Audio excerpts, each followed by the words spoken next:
unique show for the Dueling Sorcerers. Never before have we done it as a panel session. It's usually the typical, what are your roles? We're going to fill them, but we're going to just do a little conversation, switch it up. Are you guys game for that? Sure. Yeah. We don't know each other, so. Well, I'll tell you what, while I'm setting up the live chat, Jeremy, you go way back, and that's the reason why I had you on the show. I don't know how many times I've heard your name come up as like, Jeremy Roberts was the reason. He's the one who found it. He's the one who brought all this. No. That's not what we say about Jeremy. No. Massive kudos to you, sir. How far would you say you guys go back? The first time I went to SourceCon was 2010, maybe 11. It was at, it was in New York City at a comedy club, and Steve was drinking in the bar with Chris Havrilla when I met him. And Dean was presenting downstairs in the dressing room of a comedy club with Shelley. That was the first time I met both of them in person. That was someplace. That was one of the wilder SourceCons. Yes, it was. That was fun. Wow. It was when it was small. I mean, there were probably 80 people there. Something like that. It was a good quality 80, and people don't realize how much stuff that is now part of sourcing process, sourcing lore, came about as a result of all these side conversations. Hey, did you know you can do this? Try this. And all of us are savants when it comes to things like that. We go, really? Let me try that one. And then we go down our own little rabbit hole, and pretty soon, years later, there's this. There has certainly been an evolution in how people in the recruitment industry share share each other's process. And when I first started in recruiting, it was at Robert Half. It was at an agency in 2007, and I just remember everybody being like, this is my process. I'm not going to share it with you. And then in the last few years, as I've been growing my own conference and then meeting all the SourceCon professionals and HireConf, and what you grew there over at HireConf, and also starting SourceCon, the community. I didn't start SourceCon, just to make sure everybody knows that. I just worked there. Yes, well, I know, but you also. The beauty of this community is that those of us who've been in it for a few years really do appreciate the effort that everyone put into it to the point where now you can do your own thing. There are things that failed miserably. This just created an interest in what we do, and this was not one person. This was people who we all know now, who were part of it and who shared in the early years. And now we have the opportunity to, expand to that in many, many different directions. Jeremy and I spoke earlier today, and it was like, well, what do we talk about? What really is the future of sourcing? And the funny thing about futurism is that present day events will often strongly influence what we view as futurism. And to me, the most dramatic change to the future of sourcing has been the coronavirus pandemic. It's changing how we work, where we work, what we use to engage people with, what's important to people, and technology is only one part of that. Sure. No, would you say that was in a good way or a bad way, Steve? It changed in a good way or bad? It's I don't view things. I'm as the oldest person here. I don't view it as good or bad. It's just something that, this is the deck of cards. This is the hand of cards you're dealt with. How do we adapt to it? Only 7 minutes to get in. You're the oldest, Steve. That's pretty good. Does he say that with every show? No, we don't do that. Especially when Jerry Crispin's on, but that's a whole nother issue. Yeah. Jerry Crispin will be joining us at the Talent Congress on October 20th. Next week, talentcongress.com. Get in and buy your tickets. You know what? I was listening to I was listening to this economist. I think it was last week, and he was talking about how in our last disruption, I think in the financial crisis, and for those of you who have been in recruiting for that long, and I graduated college in 2005 in like with a finance degree in a financial recession that just, worst time to graduate college. Anyways, which is what people are saying now, like poor people graduating college. But quite honestly, like there was so much weeding out, and yes, like a lot of people lost their jobs, but a lot of disruption in the industry was for the better, like all the things that reset, which is what we're seeing now. Like how many people would have been able to work from home, and now companies are forced like, oh, okay, you can work from home. I mean, thank you, coronavirus. Some people enjoy, I don't know, Jeremy, do you like working from home? I've been working at home for a really long time. So like 10 or 11 years. I haven't been to an office in, I guess it was probably 2012 was the last time I went to an office. So not even 10 years, but I wouldn't go to an office now on a daily basis. I don't know that I could, unless it was in Denton, Texas, and there aren't very many large corporations in Denton, Texas. So Sally Beauty, Denton, I think, is my only option. Yeah, but by the way, the Center Square in Denton, Texas, is really cool. That's thumbs up to yes. Steve has been here. Dean hasn't made it yet. But yeah, Steve came. He met the dogs, the kids, everybody. Well, I've met the kids. You've met the kids in Denver. Yes. But yeah. Which by the way was one of the. It's really interesting. The beginning part of SourceCon was probably one of the best we've ever had. For you don't know, it was his daughter's birthday, so we celebrated that, and then we took over a bar and huddled around in a big circle, just sharing information and joking and laughing. It was really one of the cooler events. Yep, I loved that. We took over the whole hotel at that one. Yep.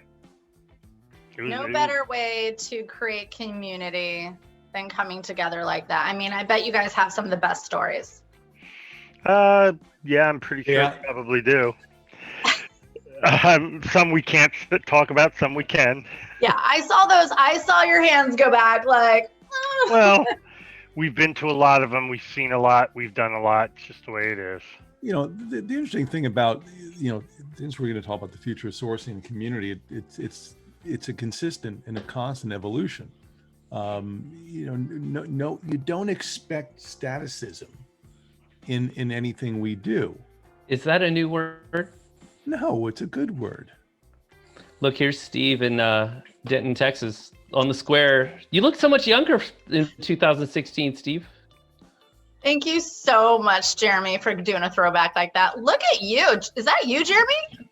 That's me back 5 years ago. So maybe I don't think I've ever seen you without a hat on. Yeah, it doesn't happen often. Doesn't happen often, yeah. It doesn't happen often. But you guys all have hats on. And probably for very similar reasons, as it turns out. How's that? There was in my case, it's because nobody knows who I am without the hat. There was a troll who used to refer to Dean as the military hat guy. Oh, yes, and we all know who that is. Oh, yeah, we know that was. We know who that was. That's old. So, once SourceCon, there was somebody or buddies were trying to keep covert, making fun of pretty much everybody, not just me, everybody, for no real reason. We found out who it was, and of course, but... Really, when you try to challenge us, when you try to do something anonymously online, and your targets for your venom as a group of sorcerers. Yeah. What good can come of that? Not much. I was working at a tech company, and we had a lot of real hacker engineers, and I turned them on to that challenge. And our CEO came back to the office, and before he called me, he added up the number of engineers and the number of hours they had worked and their hourly rate, and sent that to me. He's like, "Thanks, Jeremy. You have an afternoon of engineers working on this," but they helped solve it. So yeah, we're pretty sure we know who it is. No, there's no pretty sure. He admitted it. We know who it is. But that goes, how does this all fit into the future of sourcing? So taking a step let's talk. Let's take a step back for a minute. Stacey mentioned something about the good part of COVID, i.e. working from home. Okay, put that to the left. But here's the bigger bad part that has come from this. Because of COVID, there have been a lot of layoffs. Just fact. A lot of people are out of work, which means it's now easier to find people, which now means the number of people, recruiters being hired to recruit that are really understand what they're doing, i.e. can spell Boolean, is very low. Most of the people being hired can't spell Boolean. Why should they pay $50 an hour for someone that can actually really recruit and source when they get paid $25 an hour because there's so many people out there? And so the dumbification of recruiting just keeps going. Basically what they're doing is hiring a bunch of people that can do nothing but LinkedIn. Well, that's when if you go to and eventually it's going to turn around where there will be not enough people, and then they're going to wish they had recruiters that could find the people. Sorry, Steve, I wanted to finish that. No. But that dovetails into something that's it really is. It's still prevalent today. I spoke at I think it was last summer, or the summer before last, at a healthcare conference. About what we do and how sourcing, how important it is. I sat down for lunch the very next day and with a group of healthcare recruiters, and they're all talking about starting a sourcing function with junior recruiters. Yeah. Now, so this is somebody, since sourcing, since the really core of sourcing is to find people who can't be found, who don't want to be found, and have certain skill sets and experiences that are substantial. The logic is hire somebody who knows less about jobs and less about process and less about finding people to do just that. It's wholly nonsensical. And part of the our challenge in the future of sourcing, yes, Alan, it was Geisinger. Part of the future of sourcing is the continued struggle. That there's a story behind that one. That's a funny one. There's the future of sourcing. Part of our challenge, everybody, anybody, every conference, every community, every leader, is to educate folks on how important it is to do sourcing a certain way. And the way to do it is not to dumb it down. The way is actually to raise up the standards and pull people towards those standards.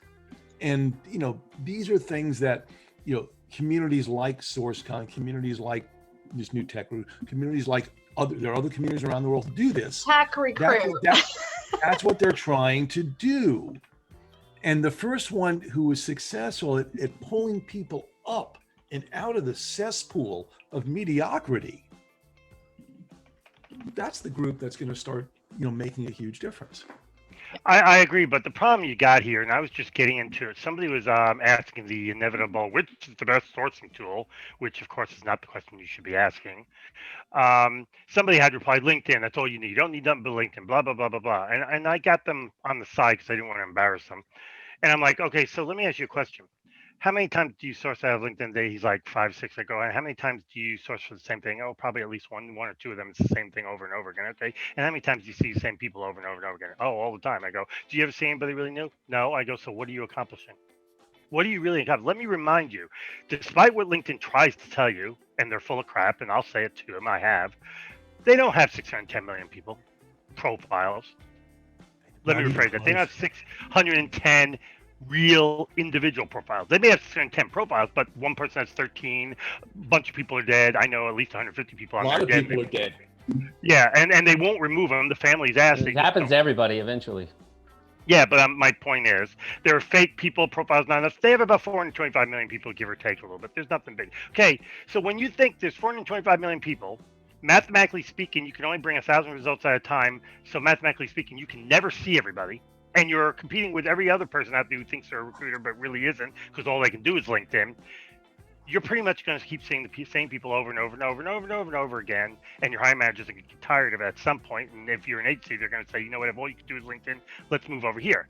Meanwhile, Facebook's got 3.5 billion people, and they have cleaned it up. It used to be 5 billion. They got rid of a bunch of fake dupes and all that. GitHub, there are people on GitHub that are not on LinkedIn. There are people on Stack Overflow not on LinkedIn. And I can go on and on and on. But because of LinkedIn, and now because there are more people available than there are jobs, the dumbification of recruiting keeps going. Meaning, I don't think so. I think that it's going to get better. So after the last recession, it was interesting because 2000, I started like you, I started in 2001 or two, and then the 2008 recession, really the only people standing after that recession were pretty darn good, you know. And then as you go to these conferences, you see the bar going lower and lower. It's, you know, when the economy's good, people are applying. It's easier to recruit people. So you end up with a bunch of people processing applications, and then you're at a conference and they don't even speak the same language as the people who were around, you know, learning how to recruit in the middle of a recession, right? So I don't know. I think it's going to kind of reset, and a lot of the people who, one, aren't passionate about it, two, aren't very good at it, they're going to disappear, right? So when those people got laid off, they went and got a sales job, they went and got a marketing job, they went and did something totally different, right? They went into real estate, whatever it may be, right? The really passionate people who want to take the profession forward are the ones left standing after a recession, in my mind.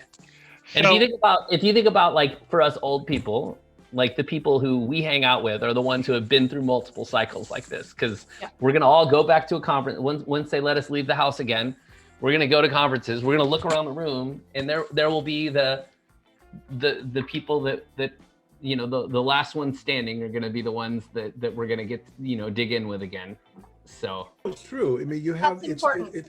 It's a point. It really it's a straight Poisson distribution. The third of us. Each time there's a you know, an economic calamity or something of sort, 1/3 just fall off the face of the earth and do something else. They you know, 1/3. A survival of the fittest. And ultimately, that's what it is. I mean, there is, to a certain extent, you know, from a community standpoint, you know, those of us who are, you know, who've done this for a while, we're not going to leave. I mean, unless we win a big lottery, and we're going to stay in this godforsaken. No, even if I won a lottery, I'd stay, because I'd be bored out of my mind if I didn't have something to do.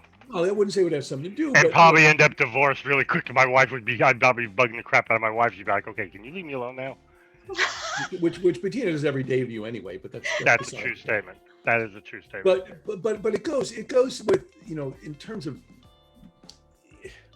the more people we get involved, you know, one of the things that I like to see every community, and which is why, you know, I appreciate from TechRecruit, we're trying to bring in people who haven't spoken before, and get some of these newbies, you know, stage experience. Everybody has a story to tell.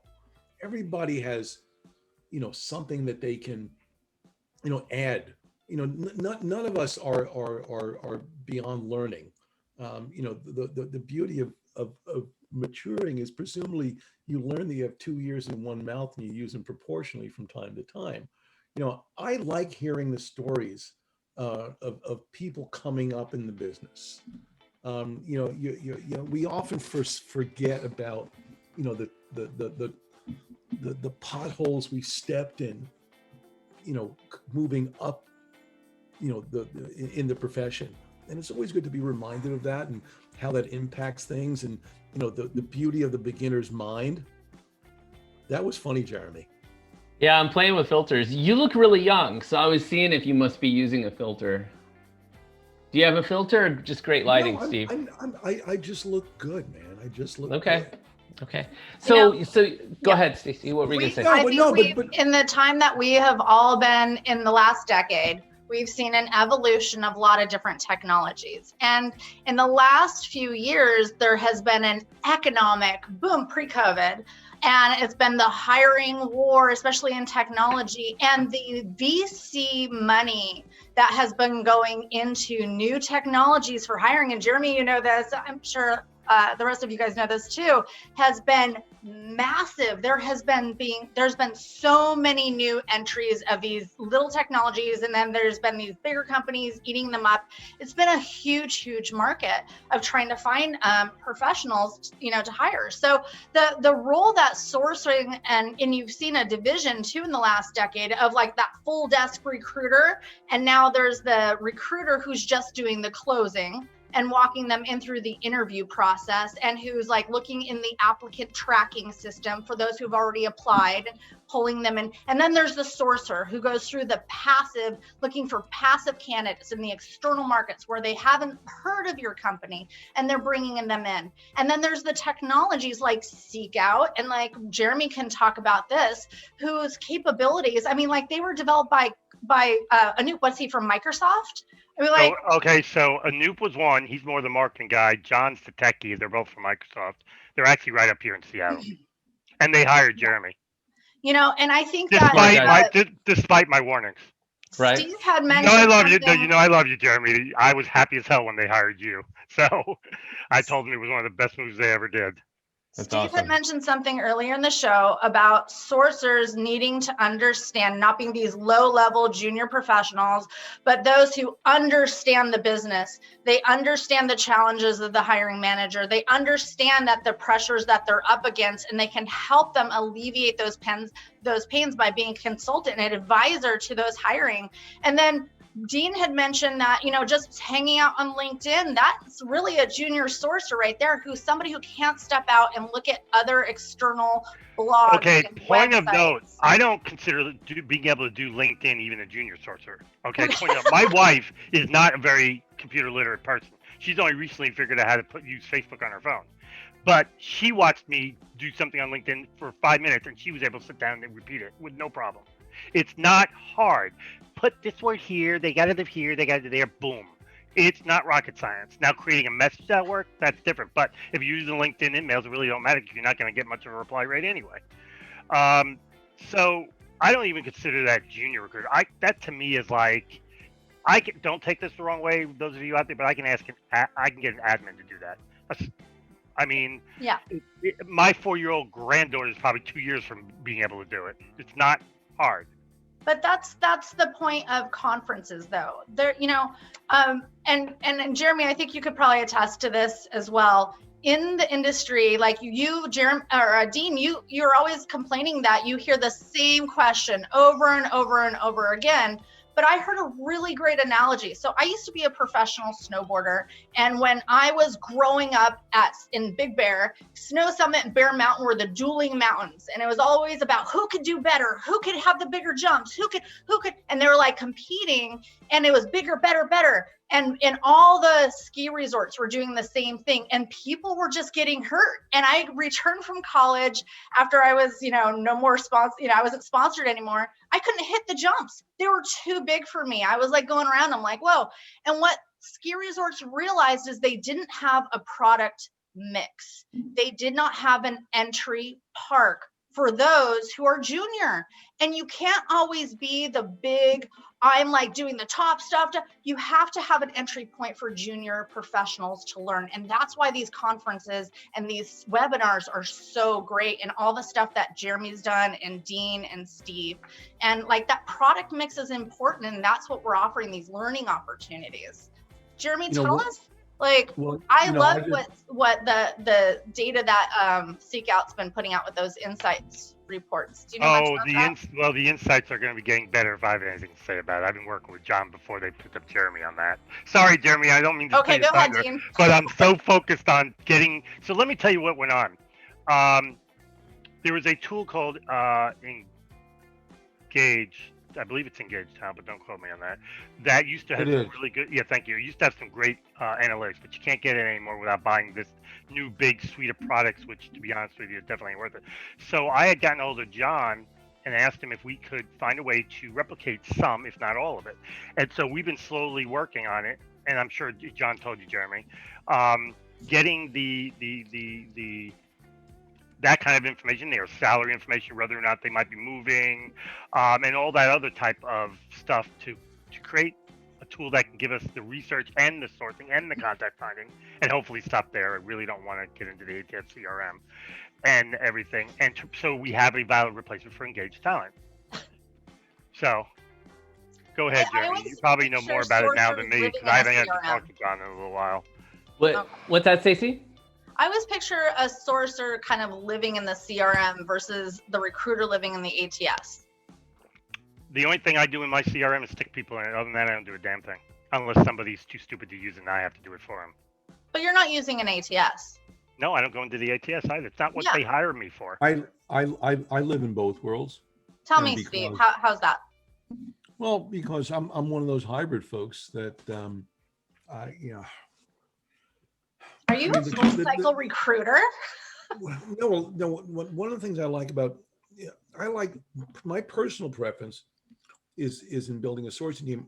I do like having sourcers who are purely out of a research mode.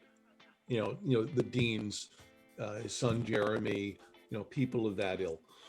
I also realize that there are times in which workload is going to increase, and and a sourcer, particularly experienced ones who know jobs every which way to Sunday, who know what market forces are, they know what salaries are, things of that nature, so they can flex. I in my current role, I flex to that role of coffee is for closers. That's why I drink a lot of coffee. If I'm going to source someone for you, and I believe that they are that good, I want to make sure that they go through the interview in the best possible way. I'll guide them through the topics. I'll guide them through styles. I'll guide them through what to say, what not to say. When it comes time for, offers, I'll bring up, concepts such as, what is the compa ratio in the group? Let's look at internal versus external equity. Bring all those things into it. And so it's a hybrid model like everyone else. The more time you spend, look, Dean won't admit it, but Dean's a damn good closer. That's not that he doesn't, he prefer not to do that, but Dean is a badass recruiter. All of us are to a certain extent. That's what we are by virtue of having lived through the ups and downs and the different economies and the different hiring schemes and needs and whatnot. So yeah, I mean, in my opinion, a really good sourcer, according to my model, is someone who can close the deal, who knows to say, I know if we get this package, we structure it this way, and we have to take care of some of the internal equity issues too. What's the downside of that? It's interesting. There's been during the COVID, the other thing I've noticed is a switch a bit. So you started out, you had full desk, then you had half desk. You split up recruiter sourcer.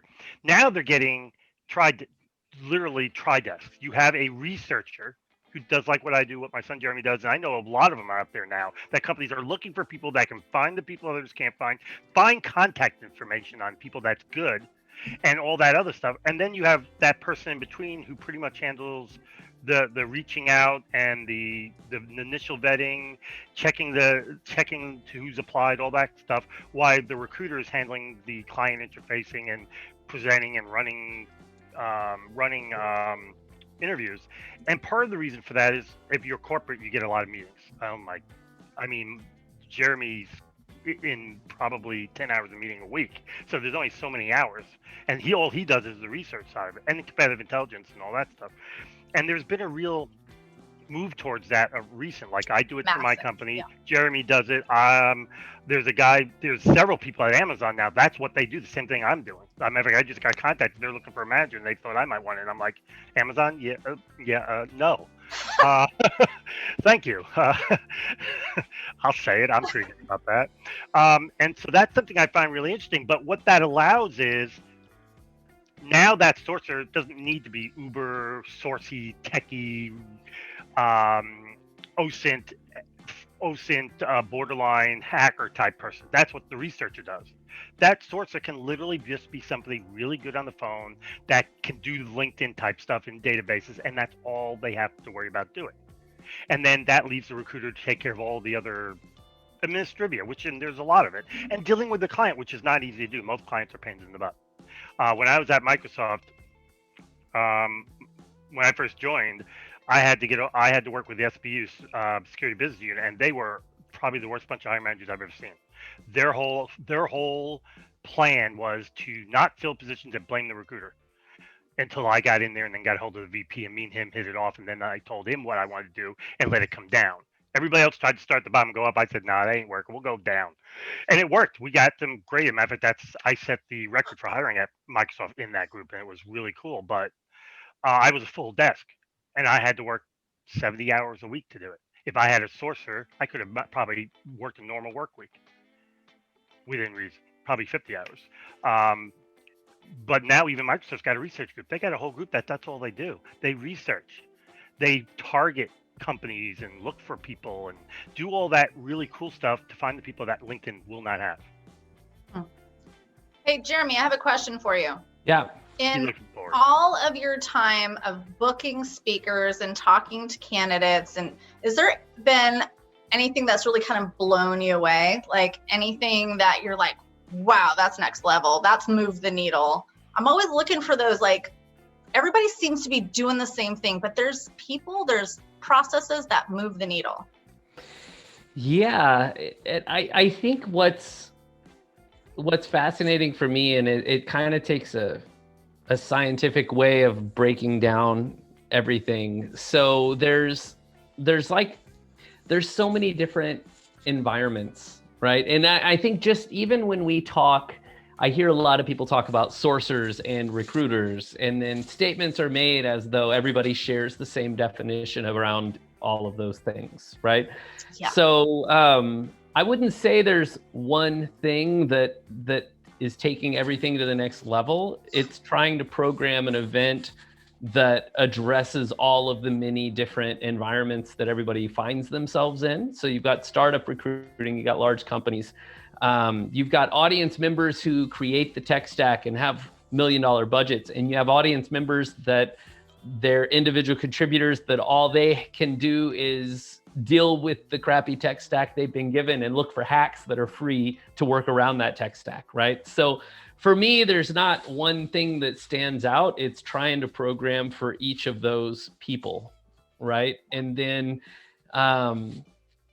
early in the event, like on the first day, trying to help everybody understand where they fit, right? So that, and what background the speakers are from, so that everybody's kind of working from a common set of definitions, one of the things, like for me, it used to be like in 2008, 2009, it was really clear sourcing built lists and then recruiters engaged in closed deals.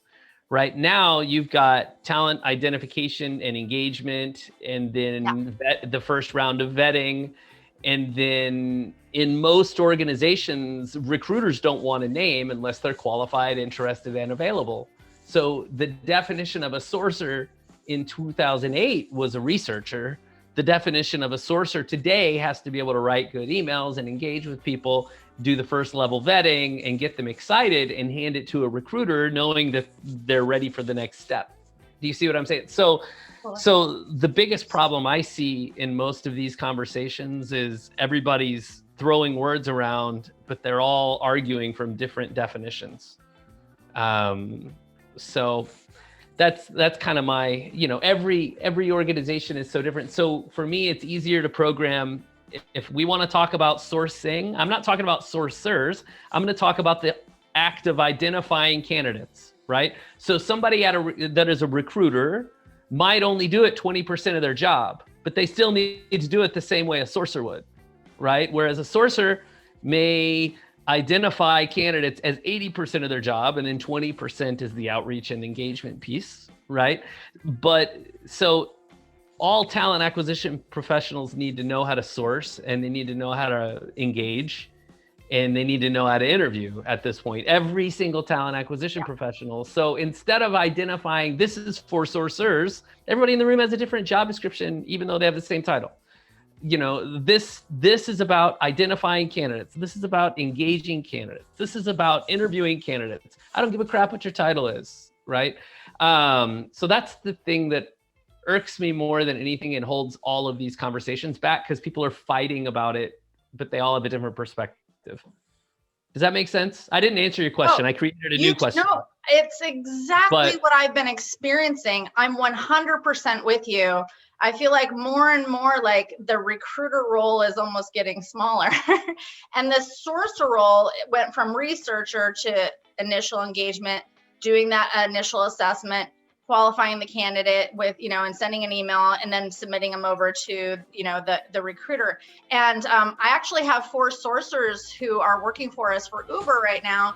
And they told me the sourcers here rule the roost. It's crazy. We have so much insight into the process.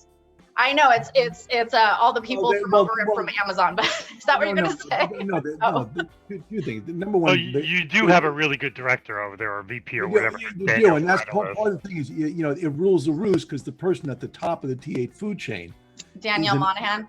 Oh yeah, bashed supporter and lover of sourcing. Of course, her son is a sourcer too, but we won't go into that one. There was the only time I ever considered going to work at Amazon was when she was there, and only if I could work for her, because she gets it. I knew her at Microsoft. And by the way, there are a few. I mean, I'm another one of those people that if Dee called me, man, I love it where I am right now, but I'd still take the call.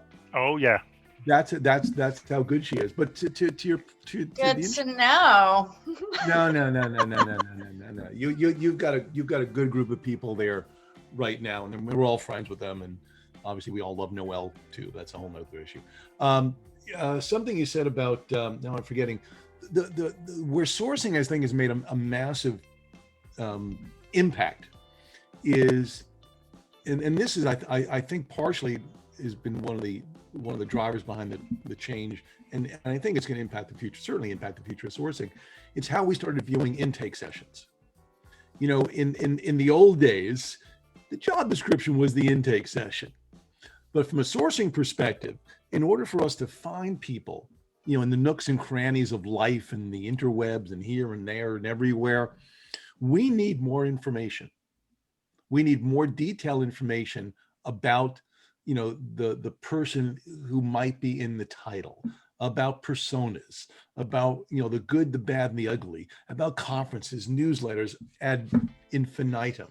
And as we've gone down that road and built up the importance of the intake strategy session from a 5-10 minute, okay, it's in a job description, are we good right now? I gotta go, bye, to something that is substantive, that is always on redial. It's always a part of the process is gauging what you're finding versus what you think you need, and continuously just raising the bar on the data requirements of the position.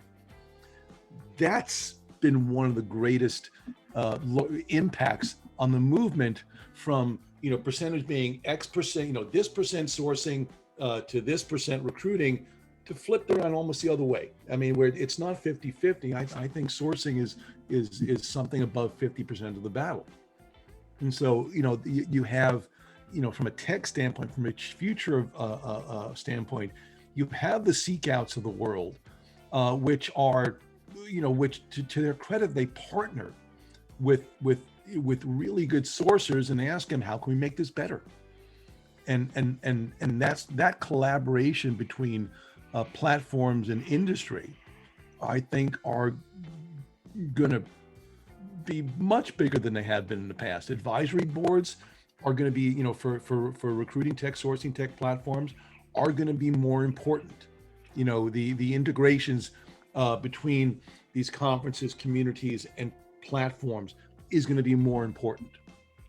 I also think it's going to be more important for companies like a Seek Out and others to have a good advisory board. I think that's very important, to let them know what we really need, what we want, and help guide them. Because we've been there. Steve, I, Jeremy, and a number of us, we've been there. We know what people are looking for. We know what people think. We're the ones answering the questions on Facebook about how to do that. And I think that's really important. But of course, you got to be willing to listen to your advisory board. There's some out there who had an advisory board but never listened, and then the advisory board just left because why bother? Jeremy, are you bored or? I'm listening. Well, you need to interject. Good Lord, I've never seen you this quiet my entire life. This is Stacy's show. Of course, mind you, most of the time when I see him, we've had a few drinks, so it might be. This is Stacy's show. You know what? Jeremy is going to MC Day 3 of Talent Congress. So if you would like to see more Jeremy interjecting, you can sign up at talentcongress.com. You're going to end Wait the a minute. bakery. It's all the sourcing. We didn't know that. We didn't know that. Now I'm not sure I want to do it now. No, of course I don't. Also, Dean and Steve We love Jeremy. presenting. As well as Cindy Davis. Yeah, wait a minute. I'm presenting. There you go. That's everything. Where's a question for me, Dean? In the chat, it said, somebody asked, is this the beginning of, or is this the beginning of the end of the traditional recruiter? What do you think, Jeremy? So that is an interesting question. Define traditional recruiter, Jeremy. He did. This is something I'm really passionate about. So if you think about anybody who was around in the early 2000s, you learned kind of the art of recruiting, like how to prep a candidate for an interview, how to prep a hiring manager, how to kind of massage both sides of the deal to make sure the placements happen, how to debrief candidates, all the psychological stuff behind both sides of the deal. Move forward to the internet age, and when people were hired, they were basically taught how to recruit by software companies. So this is how you process people through the ATS. This is recruiting. This is how you search LinkedIn and add them to a project. That is sourcing, right? So everyone was taught to use software. They weren't taught the psychological side of recruiting and closing deals, right? So as technology, and then, all this data floods the internet, 2008, 2010, 2012. There were all these research groups, and it was like one sourcer per recruiter, right? So you're just supporting teams. As search engines and relevancy algorithms and AI and machine learning has become more prevalent, you're going to see one dean supporting an entire group of recruiters now, instead of everybody gets a dean. I'm the only person at my company that does what I do. Yeah, entire company, and that's so those of you who love sourcing, you've got to be able to code a little bit. You've got to be incredibly technical to be that person at this point, right? And so there's not a lot of need. Like a company the size of Dean's only has one person doing it. Like that's a big deal. Well, but just to put a caveat there, number one, part of it is because the whole company is still getting used to what I can bring to the table. So right. They're already talking about getting a couple of mini-me's for me to train. And my son Jeremy works for another company, and he does basically what I do. Mm-hmm. And right now he's the only one, but they've already talked to him about a year or two from now, maybe getting another mini-me. Because at some point, it's going to take more than one. Like right now, I'm doing a project going through a whole bunch of different conferences and pulling lists. Well, that's great. Hold on a second. So number two, the question, right? We'll go back to that. Which question? So, by the way, Aaron Brown. So the good recruiting happened from the 80s to the 2000s, right? So I started at 2000 because that's really when tech started to change the way people were trained, right? So not trying to knock the people. So I think that the psychology of recruiting, the art of recruiting, is what was taught from the early part of recruiting, when you weren't given software, you were given a phone book and you were taught how to close a deal, right? That's real recruiting. Now, as we've kind of moved, in 2008, whoever had the biggest list of candidates won, and everybody was researching. And then now, as we have systems that can manage data better and show us the right people at the right time, it's freeing up time for recruiters to go back and learn those skills that I call kind of the art of recruiting that was taught in the 80s to 2000, right? So Aaron, you went exactly where I was going to go with my point. So people say, is traditional recruiting changing? Well, I mean, if you're 30, what you think is traditional recruiting is changing, but real recruiting happened before all this technology, and it was psychological, and it was a sales process, and you had to truly get inside people's heads to understand their motivations and how to close a deal, right? And at this point, people think a candidate screen is calling them and asking them if they have all the right skills. To me, a candidate screen is finding out all their motivations, finding all the potential objections, finding the things that they won't write down anywhere so that you can remind them of that when they try to back out of the deal later on, right? So people are going to start actually learning to the psychology of recruiting and have to close deals now, because there is software that is making the middle part of the process, all the clicking is going to disappear. It's not yet, right? But it's getting better. People have more time now than they used to systems are showing the reason there's only one person doing what Dean does for a company the size of his is because, you know, what used to be a manual process, find a LinkedIn profile, match it with a Twitter profile, find an email address. If you can't find one, predict it. Guess what? That's one search now that one person can do in 2 minutes, and all of that's already been done, right? So yeah. So now, yes, we're going back to the art of recruiting, which is traditional recruiting. So if you started after 2005 and you think that was traditional recruiting, that's not. It's going before that, and you're going to have to learn how to actually talk to people and engage with them and close deals. So what Jeremy just said is pretty much accurate, with a couple of caveats. There are some tools that can do all the automation, like he said. I agree with him. I would say everything could be automated right now, but the audience isn't ready. Most things can be automated, but the user adoption will not be there because people don't trust it. I could sit and show you matched candidates all day long with, and people are like, which one's better? You know, most of these companies are doing a decent job of matching candidates to job descriptions.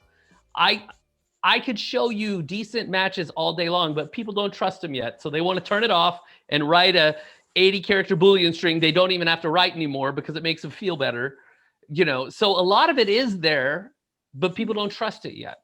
So the users are not ready to fully adopt. You know, we're handing AI and machine learning to people who have been trying to break systems with Boolean. They're trying to break systems that aren't broken.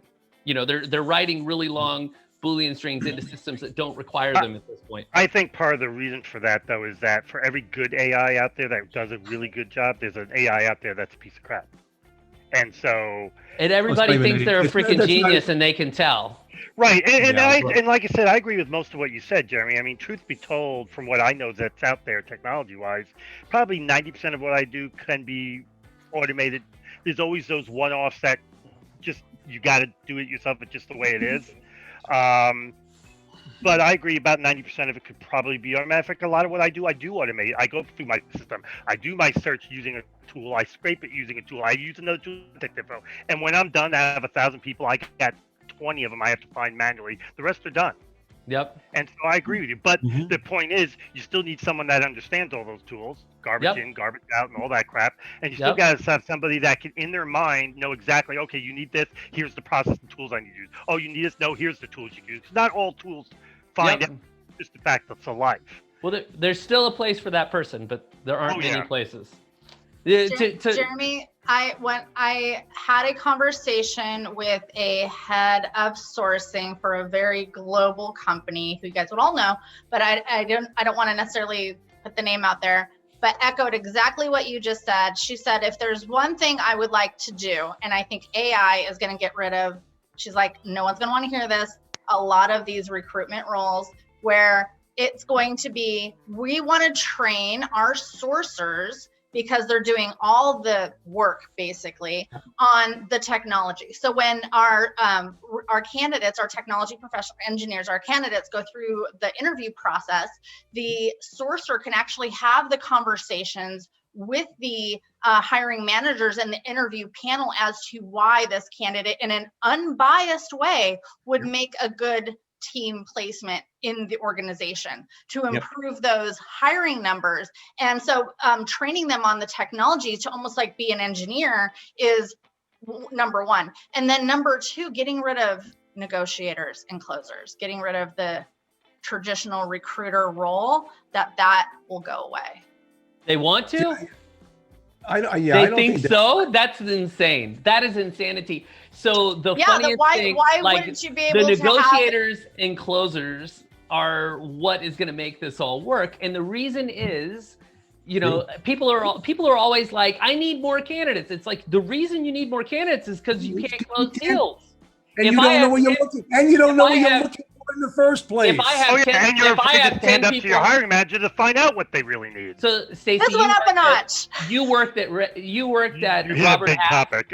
You worked at Robert Half. Robert Half isn't recruiting. No, but listen, I guarantee you, she knew her ratios. You know what? It's half I of, knew. Hands Ratios, down, absolutely. number one it's training from a Fortune 500.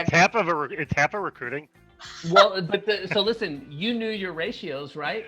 Like in terms of how many interviews you had to have to close a deal. I always knew mine when I was in agency. I was at about 52, 53%. I knew mine at ratio. Microsoft, and that was I could close over half of the people I interviewed. You know, most recruiting departments, because they don't have negotiators and closers these days in corporate recruiting, they're just throwing people out there, and then at the end they're like, we need more candidates. How many interviews did you have? 10. It's like you couldn't close one person out of 10, you know. So without negotiators and closers, it doesn't matter What how about much of the rest you automate. CarMax, you can go in and you can buy a car for a set rate. Could Cars you aren't get a human beings, job aren't for a cars, set rate? Stacey. Stacey, The human car beings can't say aren't no. cars. The car can't say no. I'm just saying, Cars- would cars aren't companies be married. able to Cars put don't have kids. their rates out there Cars or don't their have mortgages. salaries? Yeah, the cars can't say no. There's no way to remove the human element, Yeah, you know, from every part of this. I Would that also here- break down the free market? I Of, see. Who actually America. said that closers were going I to can't disappear? say. We need to Yeah, say, I'd like to know that myself. we need to 'cause that's publicly the say thing Here, tomorrow. which is and hold them I'm- out. I'm buttoning my jacket. There's nothing. Okay, so What are you That- buttoning button the jacket? And you still said it. We need to get these people on. I want to hear this whole I'm argument. so let me help you out. The odds on the closer going away is the same odds as the Mets winning the Super Bowl. Mets are for those of you who don't, Mets are a baseball team, not a football. Right. No, Okay, not so- everybody will knows have that. to be there. What I see happening, it's going to be no more recruiter, sourcer. It's going to be closer, researcher, sourcer. That's the That's what it's gonna Tell me take. the about that opposite model. is the Now we're opposite getting is what's somewhere. going to Tell me happen. about that. Basically, Agreed. you can process everything else. The end, you need the closer to tie up the deals. Mm-hmm. Like that's what's going to. Well, that's my point. Those are the two most important things. You can't do anything if you can't find them, and if you can't, once you find them, you can't do anything if you can't close them. Those are the two most important elements. The stuff in between the. But even the sourcer is going to be Yeah. more of a curator. It's going to be a curator, Up to a like point. And- To a watching point. the watching the machine. To a Jeremy, point. we'll be able to Too many- curate. Too many tools out there, like the OSINT tools that Steve and I use, require you to program. You have to know Python. You got to be able to stick it in Linux. And there is no way to automate all those tools. And no matter how much you want to say, no one tool can find everything yet. It may come. I don't know. But we're not there yet. I mean, we're throwing around the AI word. Let's get real. We don't really have an AI yet. We have machine learning on steroids. It's Yeah, not 'cause you- AI yet. Well, you want to Yeah, get an AI? it's Go watch close. Star Trek Next Generation. See the character named Data. Steve, That's I an can't AI. hear you. We're not an AI yet. We have machine learning on steroids, which is good. It works. I love it. It is the first place you go. I don't get roles that you would go there for. I get the roles they can't go there for. We've got three. That's the whole point. There are two. That's there- when they there- come to me. There are two solid reasons for using sources. Number one, it's repeatability. You know, you have a lot of people, and you can't fish in one pond your whole life and expect to be fed.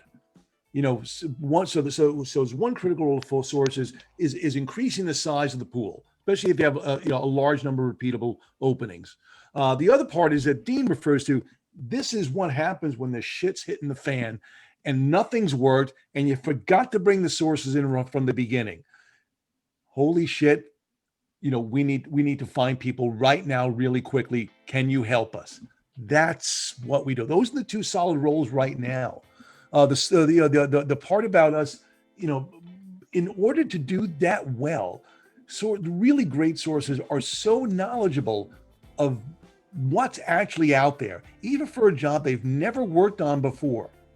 Really good sources know how to come up to speed very quickly. And once that's done, then we use that, the guile and wisdom and tools, all interchangeably like juggling balls, to get this thing started. And then we feed it back to, hiring managers. Oh, I forgot about that. And, we get, that's why it's really good sourcing. The part about meeting with the hiring manager every week, giving them an update, showing them what you found, helping them, come up with, oh, I didn't realize that you meant that. When you call this person, whatever it might be. That's what we do well. That's what we need to push more of. Yeah. And not just, a single Chrome extension, but how to use the right tools the right way, how to use the right tools in new ways they weren't even envisioned. And in there lies another crux for the researcher sourcer. I got, just on Chrome, I've got like 12 Chrome-based browsers. Just on the main Chrome, I have 748 extensions. You have to know which extension does what almost instantaneously, and how to put together the process. Okay, I'm looking for Java, I'm going to go here, use the boom, boom, boom, boom. And it changes based on the role, based on where you search, based on what site it is. Like I'm doing right now, I have to create a scraper for each site because each site's different, and there's no scraper that will do them all. So I have to do it from scratch, which requires HTML programming, a little Python, and there you go. We got a few moments left in the show here. Jeremy, who you reminded me of when you were talking about motivators and kind of sales techniques that harken back to the day before 2000. And do you know who you remind me of? Our really good friend, Lou Adler.